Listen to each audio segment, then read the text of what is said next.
பாட்டி சொல்றாங்க எல்லாரும் முன்னாடியும் வெண்ணிலாவை பத்தி. கவர்மெண்ட் ஆர்டர் எடுக்க வெண்ணிலா சின்சியரா வேலை பார்த்துக்கிட்டு இருக்கா. விளையாட்டுத்துறை சேர்ந்தவங்களுக்கு சத்து மாவு 100 கோடி ரூபா பிசினஸ் ஆர்டரை வெண்ணிலா எடுத்திருக்கா. இத பாட்டி சொன்ன உடனே எல்லாரும் கை தட்டுறாங்க வெண்ணிலாவை பார்த்து. கண்மணி சொல்றாங்க, வெண்ணிலாவோட சத்து மாவோட என்னோட சத்து மாவையும் சேர்த்து அனுப்பலாமா? அதுக்கு பாட்டி கேட்ட உடனே சொல்றாங்க, முந்திரி கொட்டை, இத பத்தி எல்லாம் கண்மணி உனக்கு என்ன தெரிய போகுது? ராஜசேகர் சொல்றாரு, அம்மா இந்த டெண்டர் நமக்கு கிடைக்கலம்மா. எல்லாரும் ராஜசேகர் சொன்னத கேட்ட உடனே அதிர்ச்சியாறாங்க. கொஞ்ச நேரத்துக்கு அப்புறம் டிவி நியூஸ பாக்குறாங்க.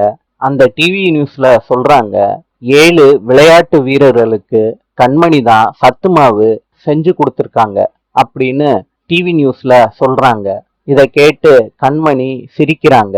அன்பும் பெருமைப்படுறாரு, கண்மணிய பார்த்து சிரிக்கிறாரு. சிவகாமி சொல்றாங்க வெண்ணிலாவை பார்த்து, நீ செஞ்ச சத்துமானால எங்க குடும்பத்துக்கு பெரிய கெட்ட பேரே வந்திருக்கு.